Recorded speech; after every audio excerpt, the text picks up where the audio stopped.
I remember the moment the divorce papers finally arrived. It felt surreal, standing in the quiet expanse of our home office, the only sounds the rustling of papers and the distant chirping of early morning birds. Yes, the papers had arrived, and I was meticulously filling out my part.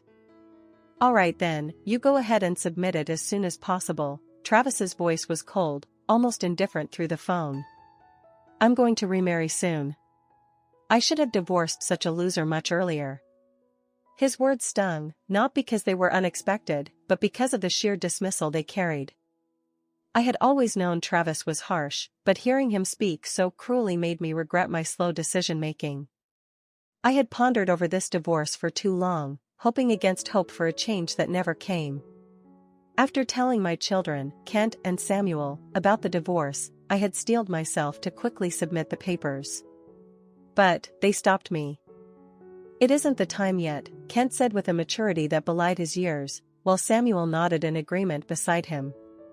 "Can you just let us handle this matter for now?" It was strange and somewhat comforting to see them taking charge, even in such a personal matter. "My name is Helen, a 50-year-old office worker who has been with the same company for many years. I've climbed the ranks to become the head of my department, a role that demands resilience and determination, traits I have had to muster in abundance, not just at work but in personal life as well." Travis and I met at university, and reconnected years later. I was 33 when we started dating. Back then, he seemed different, more enamored with who I was, which made me feel special. We married a year into dating and were initially happy, especially when we had our twins at the age of 35. Our boys, Kent and Samuel, were bright sparks from the beginning. They were quick learners, picking up language and writing with ease, which always filled me with pride. Their brilliance was something even their teachers noticed, suggesting we test their IQs, an idea that somehow unsettled Travis. "Why bother with such a test? It's useless, isn't it?" he'd argue, a stark contrast to the proud father he once was. I couldn't understand his sudden change in attitude. Despite his opposition, I went ahead with the IQ test, and both boys scored over 140, a result that should have been a celebration but instead revealed the growing gap between Travis and me regarding our perceptions of our children. As I stood there, divorce papers in hand, reflecting on the journey that led us here, I couldn't help but feel a mixture of relief and profound sadness. The path ahead was uncertain, and though Travis seemed eager to move on, I knew the road would be tough, especially for Kent and Samuel. Their calm demeanor as they asked me to hold off on the paperwork was both a reminder of their maturity and a sign of the challenges we would face together as a family, reshaping our lives in the aftermath of this turning point. I often got overly excited about the twins' achievements, feeling a rush of pride every time they brought home another accolade. That day, when the results of their IQ test arrived, I was eager to share the news with Travis as he walked through the door. "Let's tell Dad too," I had said, matching the kids' enthusiasm. "Yeah, that sounds good," Kent agreed, his eyes alight with the thrill of their new discovery. Both he and Samuel rushed over to Travis, who had barely set down his briefcase. "Dad, look at this." Kent, always the more outspoken of the two, waved the printed paper excitedly. "It says our IQs are 140, isn't that great?" "Travis, you should praise them too." But Travis said nothing. His silence hung heavy in the air, a stark contrast to the children's cheerful chatter. "Hey, what's with you, huh?" I prodded, unable to hide my irritation. "Oh, sorry," Travis muttered, brushing past us. "I'm going to take a shower." I watched him retreat, his reaction not just harsh but utterly disheartening. From then on, he started avoiding the kids deliberately, creating a palpable distance that grew with each passing day. As the twins grew older and began preparing for high school, Travis and I had our first major argument about their future. "It's fine if they go to a high school close to home, right?" I had suggested initially, trying to gauge his thoughts. "What are you talking about?" I countered, unable to keep the frustration from my voice. "They are incredibly talented. We should choose a better environment that allows them to grow even more." As I said that, Travis sighed deeply. Look, I'm going to be clear here, since it's about time, he began, his voice low and resigned. But you're too invested in the kids. So they're smart, so what? His dismissive tone was too much for me to bear. Don't you want to make the kids' futures better? Kids will grow up on their own, you're being a bit crazy. Crazy? What's crazy about it? I was incredulous, struggling to understand his lack of interest in our children's potential. I don't understand what you want. As I was saying this, the kids came into the living room. It's okay, we don't care where we go to high school, Kent said calmly, with Samuel nodding in agreement. That's not the point, I snapped, frustration bubbling over. He's jealous of you guys. When I said that, Travis scowled. Huh, what are you talking about? His voice was sharp, defensive. It's true, isn't it? Normally, parents are proud of their talented children. What else could it be but jealousy? Then you handle it. Do whatever you like, Travis retorted, his voice cold and distant. Wait, we're not done talking yet. I called after him, but he ignored my words and left the house. After that, our family's relationship began to deteriorate rapidly. In the end, the twins chose to attend the nearby high school. They wanted to keep the peace, I suspected. I had told them they could choose any school they liked, but they didn't, probably considering our strained family dynamics. I felt terribly sorry, but now that it had come to this, all I could do was watch over them. After they started high school, Travis barely talked to the kids anymore. His obvious avoidance was increasingly frustrating to me. You know, you haven't been talking to the kids much lately, have you? I confronted him one evening. I talk when it's necessary, he replied curtly. But still, you should do more. Besides, they probably look down on me. What are you talking about? That's not true at all, I reassured him, though his conviction seemed to stem from his own insecurities. No, it definitely is. It really pisses me off, he admitted, his voice tinged with bitterness. That's not it, I sighed, realizing this was probably just something Travis had concocted on his own, a narrative to justify his distancing himself from us. His struggles with our children's successes were deep-seated, and resolving them seemed ever more unlikely as the days passed. I had tried countless times to persuade Travis to communicate more with our twins, but it seemed all my efforts were in vain. One evening, as I sat lost in thought at the kitchen table, Kent approached me with a concerned look. Mom, are you okay? Yes, I'm fine, I replied automatically, forcing a smile. You don't look it though, he persisted, his young face etched with worry. Oh, sorry, just wondering how it all came to this. About Dad, I confessed, feeling the weight of the situation tighten around my heart. Yeah, do you still like Dad? What? Why would you ask that all of a sudden? I was taken aback by his question. Just curious, Kent shrugged, but his eyes were searching. I don't always know what the kids are thinking. Our happiness is seeing you happy, Mom. Their words made me pause. Should I really be letting them worry about me like this? I had always envisioned us living a happy, family-oriented life. I thought it was better for the kids to have their father around, but it turned out that wasn't the case. Somewhere along the way, I had forgotten that my own happiness was important too.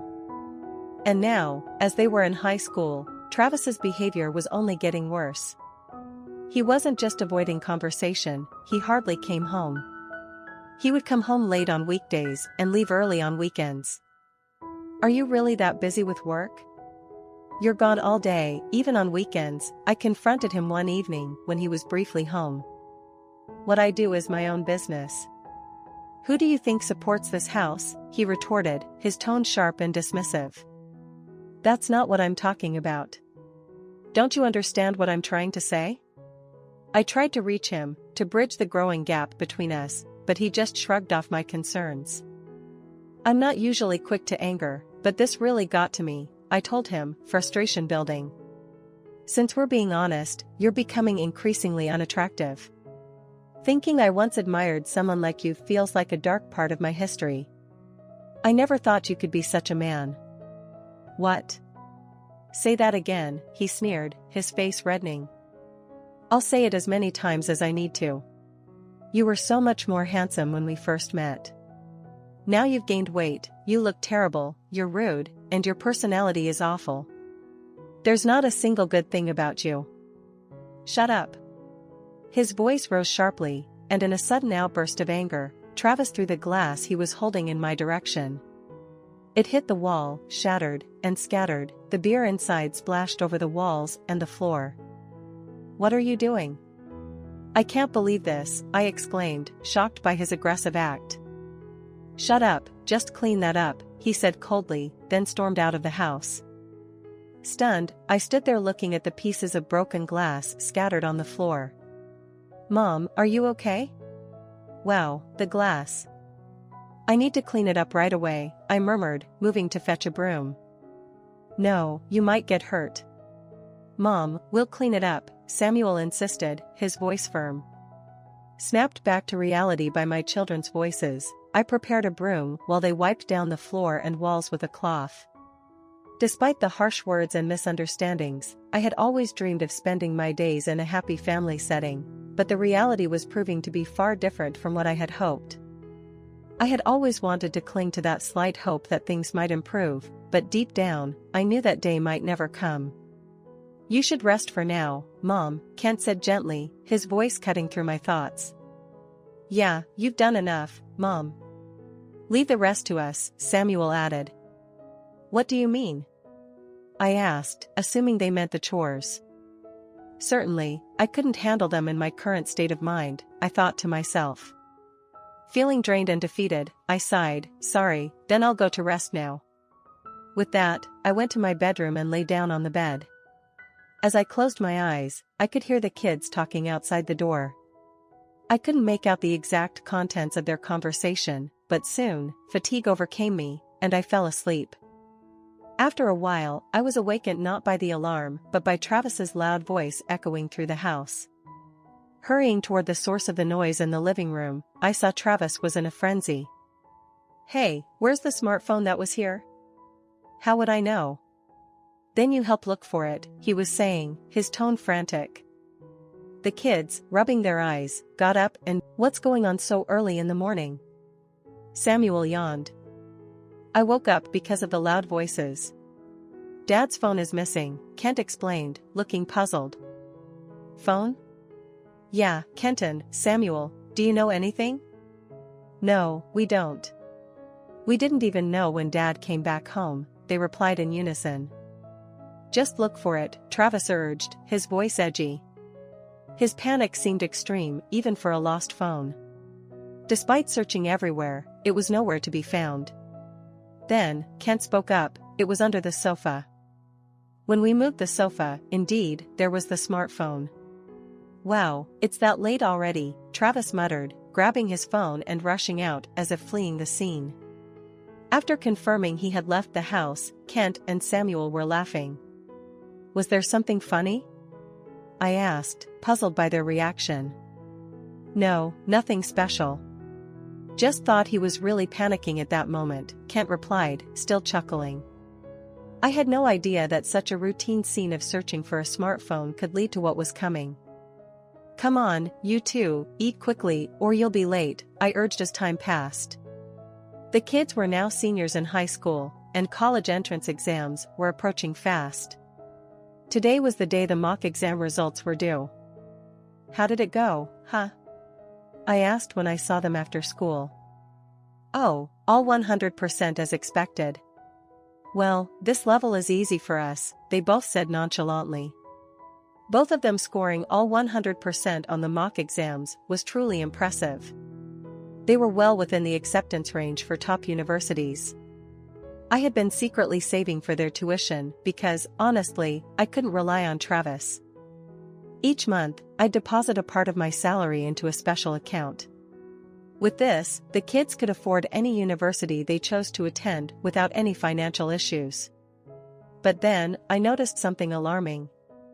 The money I had saved for both of our kids' tuition was completely withdrawn. What's going on? I thought, my heart sinking.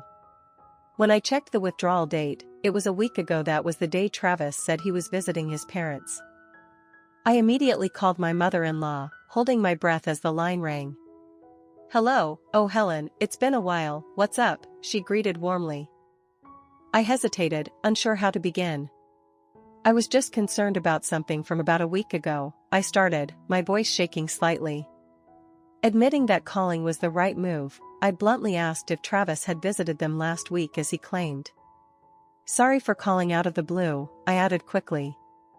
"It's okay, bring Kent and Samuel over to visit again soon," she replied kindly, but her next words caught me off guard. "Yes, of course," she said, yet she confirmed that Travis hadn't gone back to his parents' house at all. I immediately went home and waited anxiously for my husband to return. 2 hours later, he walked through the door. "I was waiting for you," I confronted him as he entered. "I'm home." "Where were you a week ago?" "I was at my parents' house," he replied, dropping his keys and coat. "That's a lie," I pointed out sharply, cutting through his facade. "I called your mother. She said you hadn't come." "That is, so are you saying your mother lied?" He stumbled over his words, his face contorting with guilt. "No, that's not it." "Then what?" I pressed, needing the truth. "Well, that day, I was invited out by a friend," he admitted, though I honestly no longer cared about his whereabouts. What mattered was something else. "What I really want to know is about the money withdrawn from my account." "Huh? Why would I need to do that?" He feigned ignorance. "It seems it was withdrawn using the C card." I showed Travis the bank card, watching his reaction closely. He quickly looked away, a clear sign of his discomfort. "Oh, you seem flustered. Do you know something about it?" "No way, I don't know anything about that card," he lied, barely keeping his composure. "I see, so someone stole my card and withdrew the savings without permission. I guess I have no choice but to consult the police," I stated, watching his reaction intently. Hearing this, Travis quickly started to tell the truth. It seems he hadn't spent all the money. Still, he had used about $40,000 of it, he confessed, explaining he had memorized the password when he saw me use it to withdraw money. "Please, no police. Then return the full amount." "Okay, I understand. I'll return it all by next month." "You know what happens if you break that promise," I warned him sternly. After that, Travis became more subdued, and on the promised day, the full amount was indeed returned. Then, with less than a month until the exams, something happened. Finally, Travis caused a problem so severe it seemed to erase everything up to that point. "Hey, what's Dad doing now? Hasn't he been coming home less frequently?" It was during dinner with just me and the kids. Just as the kids asked that, Travis showed up. "Hey, do you have my portion?" "There's some?" "Yes, good, then get it ready for me," he ordered as I silently prepared his portion. The kids, seeing their father after a long time, were silent and wary. "How's school going, Kent?" he asked. "It's normal, I guess." "And you, Samuel?" "I'm all right too." It looked like a normal family conversation, but when was the last time we had such a scene? Travis was smiling and talking to them, but the kids had dead eyes and were just shoveling their soup. "Here's your plate," I said, setting it down in front of him, feeling the palpable tension as we all sat together, each lost in our thoughts.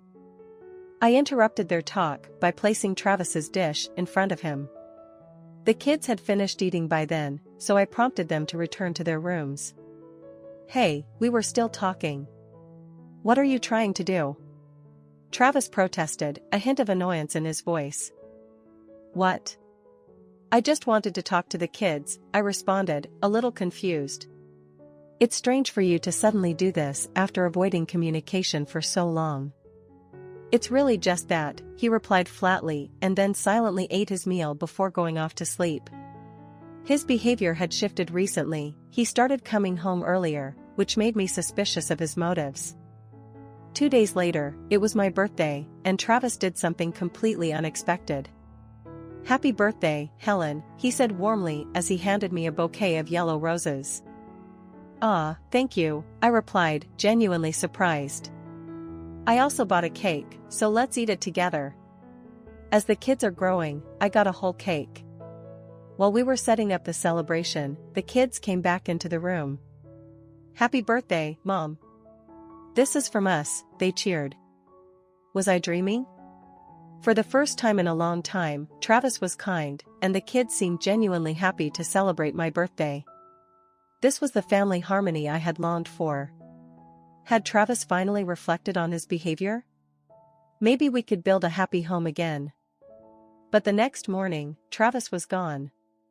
He was supposed to be sleeping next to me last night. I got up immediately and looked around the house, but he was nowhere to be found. Had he left the house? As I stood there stunned, Samuel burst through the door into the living room. "Mom, I've been thinking about it, and I remembered the yellow roses from yesterday. They symbolize jealousy or fluctuations in love, right? Is that so? But why would he be jealous of me?"